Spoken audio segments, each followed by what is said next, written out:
Então, na aula 2, e aí corresponde-se a boa parte inspirados no capítulo 7 do livro do Oliver, Experiência Africana, né, conforme aí indicado no programa, no plano de ensino para vocês, entre outros, né, vocês têm outras fontes indicadas, vocês podem recorrer aí ao plano de ensino, o programa que foi estabelecido, as leituras sugeridas.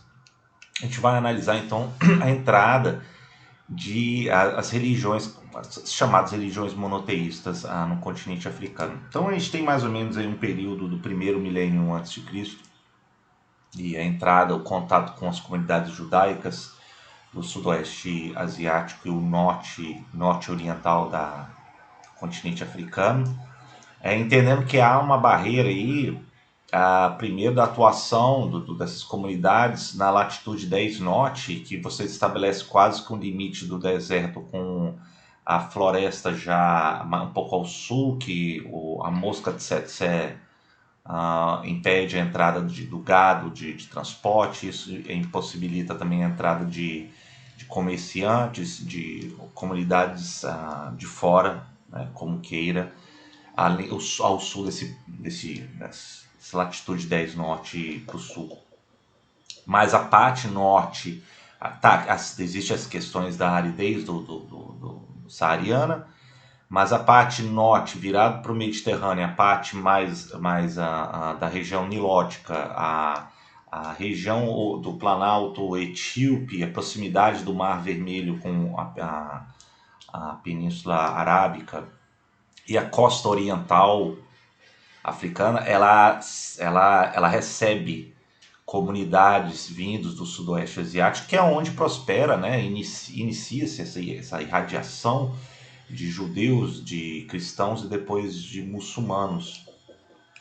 É evidente que o continente você tem também outras práticas, crenças religiosas que já existia antes, né? E não cabe a mim, não sou especialista, analisar isso em profundidade, mas, por exemplo, algo que se desenvolveu na mitologia iorubana, por exemplo, praticados na região de Benin também, isso vai ter um rico legado, né? E também, inclusive, isso depois a gente recebe aqui no Brasil o legado disso, né? Dos escravos vindos para cá, eles trazem essa tradição oral, mitológica dos iorubanos, do seu panteão dos deuses, que é magnífico. O Alberto Costa Silva analisa isso com muita propriedade, né, na Enxada e a Lança, o grande clássico do Alberto Costa Silva.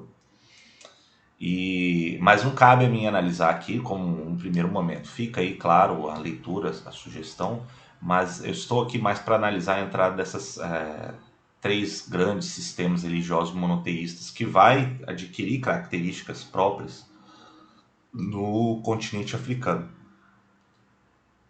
Se vocês me permitem, eu vou tirar aqui minha imagem. Então, qual é a primeira das três? Vai ser o judaísmo, né? Ela é claro, a mais antiga delas. Ela vai prosperar principalmente regiões onde comerciantes, mercadores judeus tinham uma presença nas cidades portuárias, por exemplo, no Egito Ptolomaico, você já tem evidências, como em Alexandria, de uma larga população. O filósofo judeu de Alexandria, ele estima que a tolerância era tamanha em Alexandria que chegava a 10% da população egípcia da cidade, né? Era um judaísmo que foi ganhando terreno também, não somente a comunidade judaica. Isso tem presença grande de sinagogas, por exemplo, em Alexandria e outras cidades na África setentrional. Você tem cemitérios, né, e assentamentos, como entre as cidades cartaginesas, ao longo do norte da África setentrional, né? Foi no Egito, no século III a.C., que as escrituras hebraicas ganharam a tradução para o copta, né, para a tradução para o grego, desculpa. E isso tudo evidencia a disseminação do judaísmo, né, pelas rotas comerciais nas regiões, até mesmo chegando na região central argelina, no Marrocos, também nas regiões pelos oásis ao sul das montanhas Atlas, avançando com as possibilidades das rotas caravanas, né? E isso até tá dentro daquele conceito claro, isso não tem validade nenhuma histórica, mas mostra como é que o judaísmo, naquela chamada literatura das tribos perdidas, que mesmo os berberes, que são os nômades, uma das nações nômades que tem profundo conhecimento das rotas pelo deserto saariano, eles supostamente tinham-se uma origem judaica, né? Essa literatura das tribos perdidas, ela é descartada já hoje em dia, né? Mas isso mostra uma presença judaica que estava se espraiando antes de Cristo, né? É claro que isso tudo vai ter uma presença até depois a entrada do cristianismo, depois com o alastramento do Islã no século VII e em diante. Agora, o cristianismo ele foi uma religião muito mais que se assentou na população camponesa. Então, ela ganha ares camponeses populares, né, principalmente convertidos nos descontentes ou uma desavença que tinha em direção ao caminho novo, né, de dissidentes com uma conotação antissemita muito grande. Isso, por exemplo, na carta de Barnabé, no Egito, escrito no século II depois de Cristo, isso é evidente. E isso se espalha, então, com a declínio das crenças tradicionais egípcias, né, denunciando os hieróglifos, a mumificação e as oferendas tumulares. Você vê que, por exemplo, já houve uma tradução da Bíblia ao copta e a construção de igrejas e basílicas já nesse período, né? E quando há o decreto, aquela perseguição pelo imperador romano Diocleciano, em 303, isso vai fornecer mártires para a igreja copta, né, no Egito. E o deserto serve de entrada para esses mártires, né? E esses mártires eles começam a virar líderes ascetas, e começam a desenvolver uma tradição de monarquismo que vai ter uma tradição muito ligada, essa tradição eremita, com monges que adotam um cristianismo próprio, que depois a gente vai ver que é muito ligado ao copta e também muito ligado ao monofisismo, que foi condenado pela igreja romana e depois pelo Império Bizantino, né? Então, a época de Constantino, em 325, por exemplo, Pacome e outros fundam comunidades monásticas, né, que depois, quando o cristianismo se torna oficial no Império Romano, a igreja ela começa a sair dos monastérios e começa a ganhar áreas no interior, por exemplo, no Egito e no Sudão, né? Mas já começou a ter aquela tensão entre aquela tradição popular copta e aquela urbana grega, né? Isso é uma tensão muito interessante, né, dentro da igreja, né? Não sei se eu tenho algum... Depois eu posso ter mapas que... mas essa tensão ela persiste mesmo porque depois haverá discussões teológicas, como a que acontece, é decidido no Concílio da Calcedônia, em 451, sobre a natureza dual ou não de Cristo. E isso vai, claro, a igreja ela vai decidir a favor da natureza dual, e aqueles monofisistas que consideram apenas uma natureza humana, o monofisismo, ele é muito defendido pelo ramo dos coptas populares. Então eles começam a seguir perseguições e produzem facções no Egito e na Síria, né? E isso tudo vai permear. Então, por exemplo, permear o interior dessas regiões, também até mesmo na Síria. No século VI, o Justino I, depois seu sucessor Justiniano, ele começa a perseguir esses bispos, lideranças monofisistas, né? E isso tudo então vai produzir uma clivagem, né, entre essas duas partes. E vai ter uma tradição própria depois estabelecida no Egito e na Síria a respeito disso. Outro reino interessante vai ser o reinado de Aksum, ou Ashum, né, que vai prosperar aí a partir do século V a.C., que já tinha recebido uma carga forte de influência do judaísmo, e ela tinha avançado ao que pertencia ao reino Kush, ou Anúbia, que a gente viu aula passada, regiões também do outro lado do Mar Vermelho, ou da Península Arábica, e tinha se prosperado com o comércio da região do Mar Vermelho, né? Então, eu tenho até aqui uma figura, se não me engano, no auge, no século VI, inclusive um obelisco muito marcante, que marcava a paisagem na região aí no norte de Aksum. Vejam vocês que até chegou a incorporar Meroe, né? Existe uma estela muito famosa dessa conquista, que provocou a queda das últimas capitais da Núbia, e leva também a projeção política e ideológica, que já estava ganhando áreas primeiro judaizantes de maneira própria, e depois vai ter um cristianismo próprio ser gerido nesse reino de Aksum. Né? E esse reino de Aksum hoje ela se situa no norte da Etiópia e na região da Eritreia, tá? E quando ela chega a controlar toda a passagem do Mar Vermelho, ela se projeta para os reinos, inclusive, do outro lado do Mar Vermelho, na região iemenita, né? Isso tudo vai também no jogo da estratégia de quem dominava, porque por hora o reino iemenita conseguia uma projeção maior e atacava, fustigava o litoral eritreu, que pertencia a Aksum, e ora os aksumitas também atacavam e ganhavam controle de toda essa região estratégica e de valor comercial. E eventualmente no século IV você tem contos de que a corte axumita, elas começam tem pedidos para o patriarca em Alexandria, né, de mandar o patriarca Atanásio, ele manda uma corte depois para mandar pessoas instruídas na liturgia cristã. E no século VI tem uma literatura que fala de que 9 santos sírios monofisistas teriam chegado com as escrituras na língua local, e eles começaram então a converter a corte axumita. Essa religião que é de cunho copta, né? Não, aí tem até uma tradição, de acordo com a tradição de Pacômio, que ela vai começando a se assentar entre a corte axumita, depois vai ganhar aí o apoio da população axumita. E marca uma tradição muito interessante, porque é um ensino transmitido por monges que vivem em locais reclusos, né?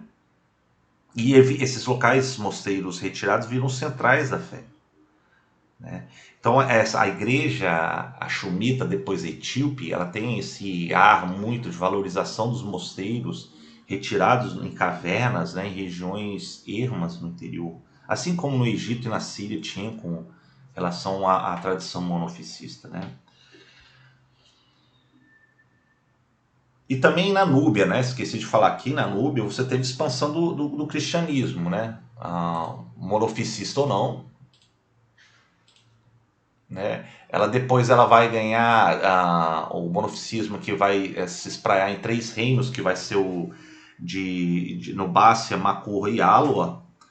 E eles vão durante séculos continuar com alguns adotam o cristianismo monofisista, outros a tradição ortodoxa endossada por Constantinopla, né?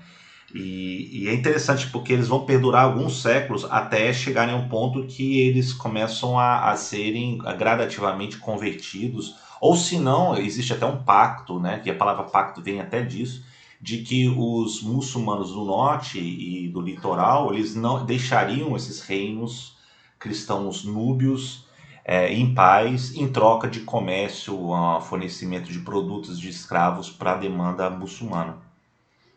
Isso vai perdurar durante séculos, né? E assim como também o reino Axumita, depois em outra tradição vai virar o embrião do que vai ser a Etiópia em séculos posteriores, de que eles iriam então praticamente persistir por séculos de maneira isolada do restante do contato com o mundo exterior.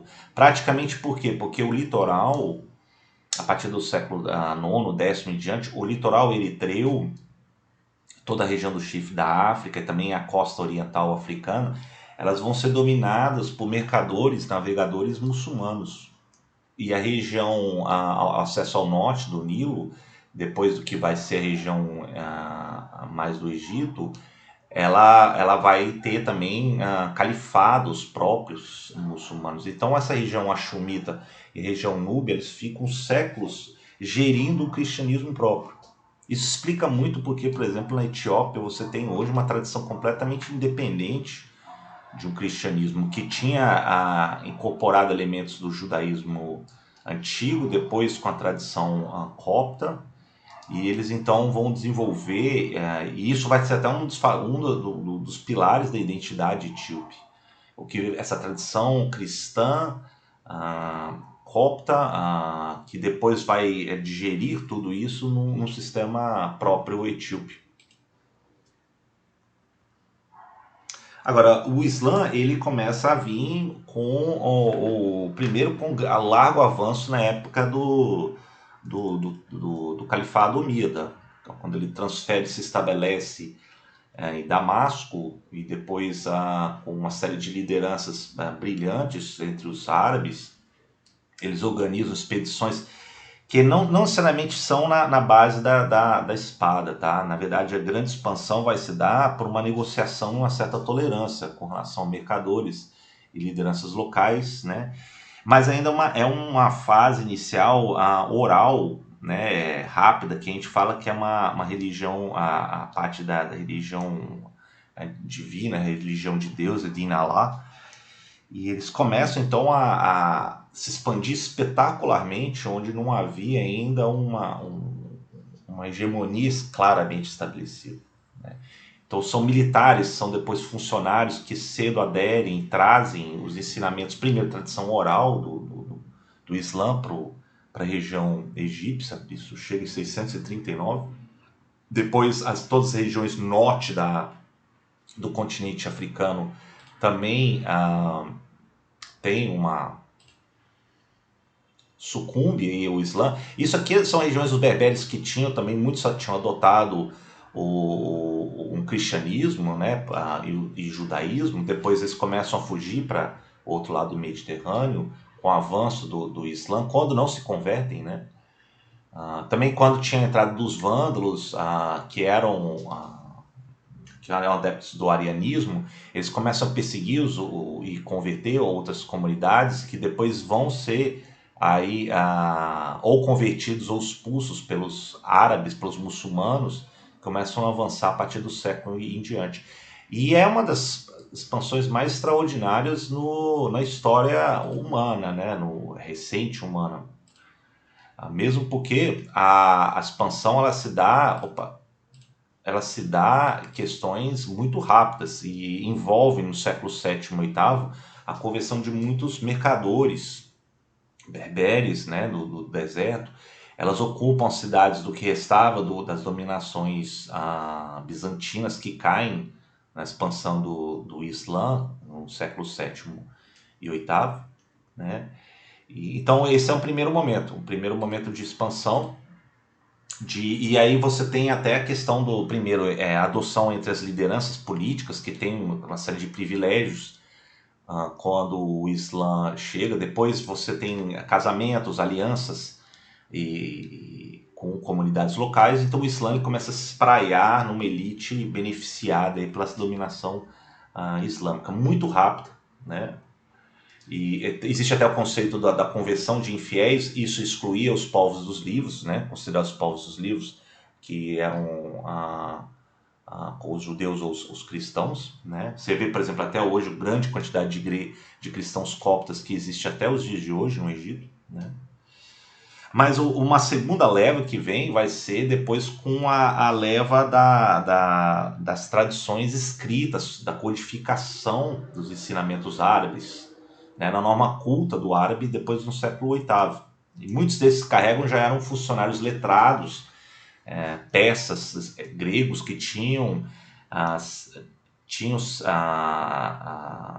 se infiltrado, adotado nos califados, o primeiro Omíada, depois o Abássida, né? E a codificação dessas leis e costumes, que claro, são atribuídos aí aos ensinamentos da época do profeta, Maomé, começam então a estabelecer escolas de letrados, né?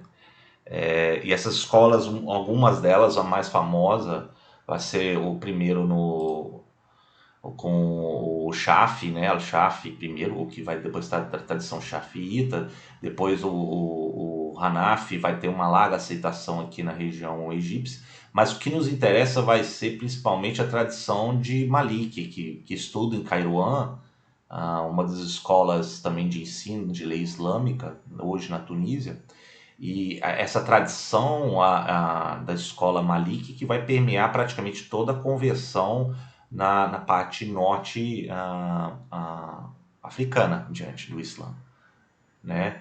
Existiam comunidades que tinham fugido de perseguições do califado omida, que tem uma tradição das leis próprias. Uma delas vai ser os ibades, que é aqui em verde, por exemplo, né?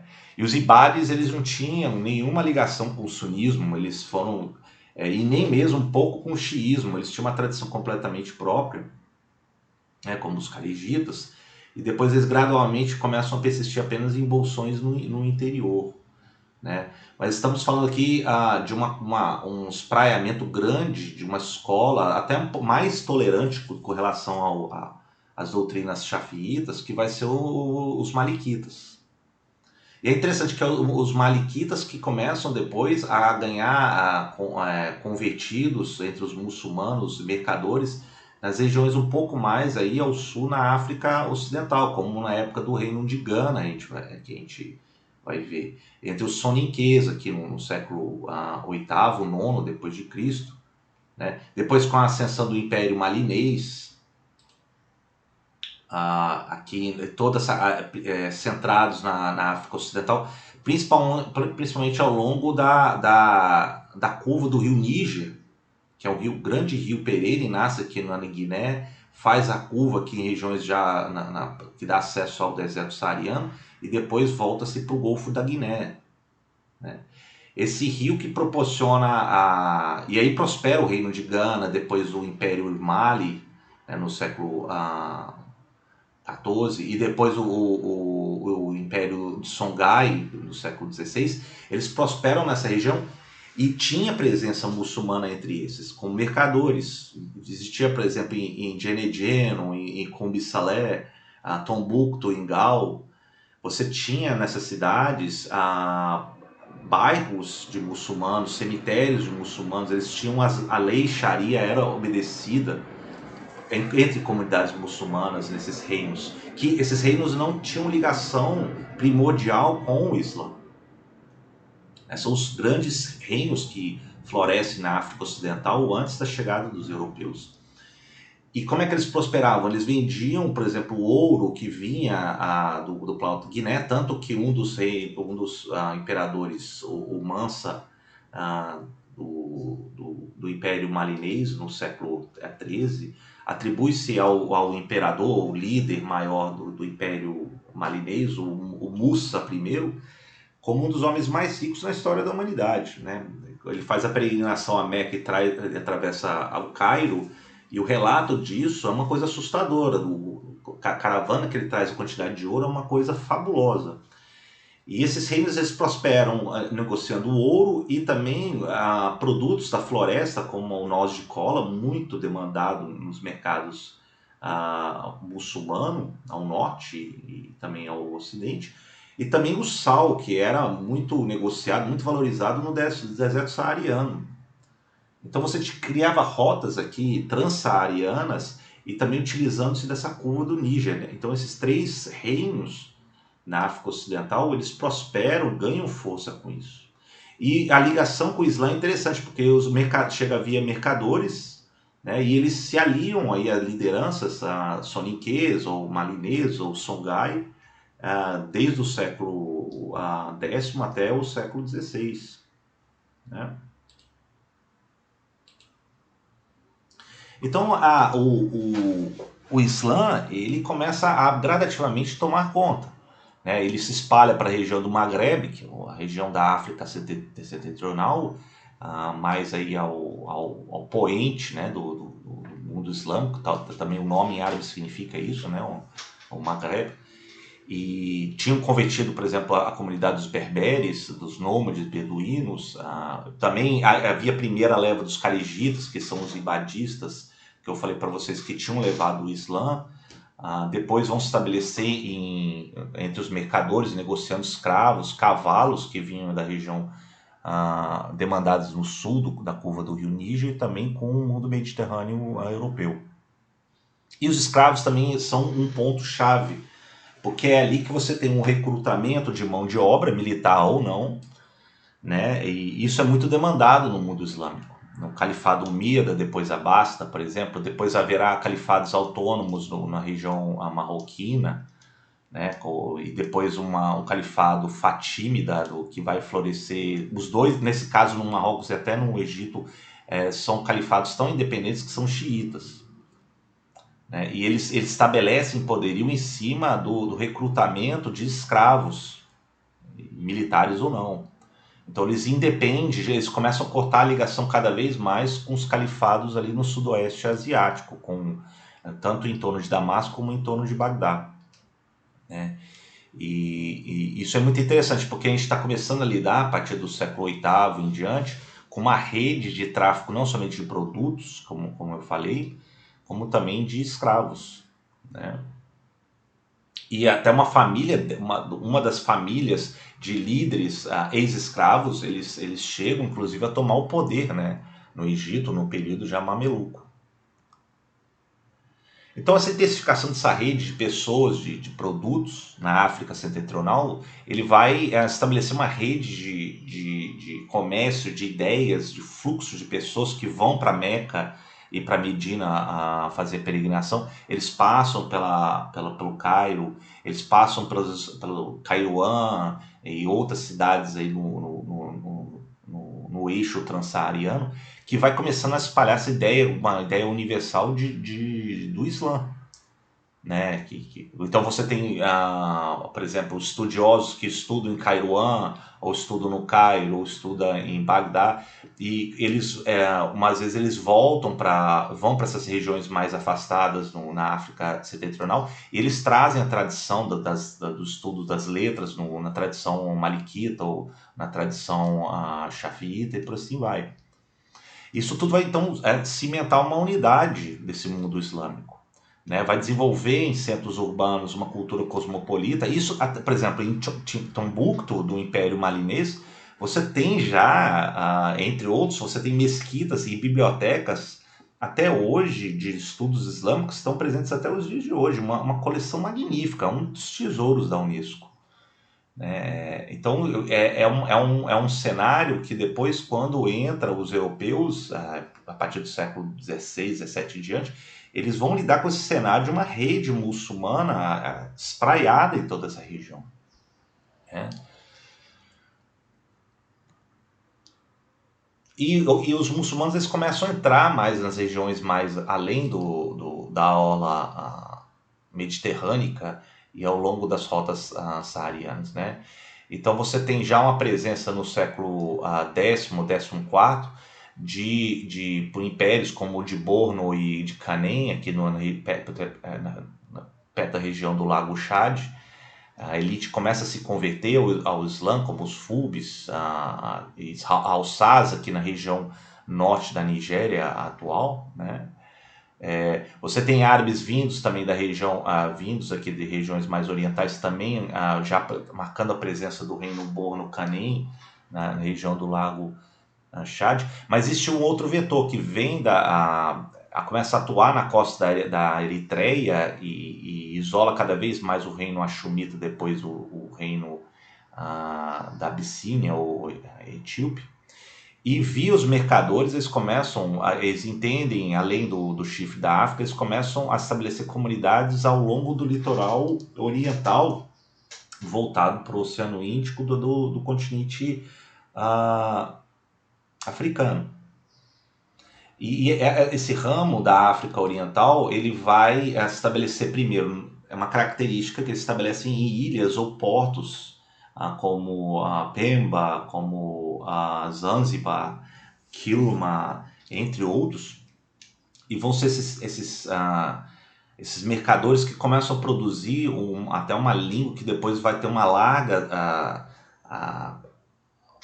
comunidade ao longo da costa oriental africana, que vai ser o Swahili.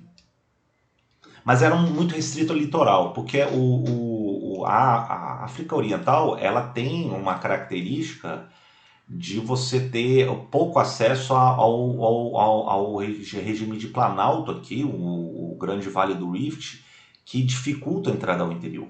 Então esse mundo Swahili muçulmano, ele prospera muito com a ligação com o Oceano Índico e as demandas do mundo muçulmano, de escravos, de produtos que eram demandados, inclusive de marfim, né?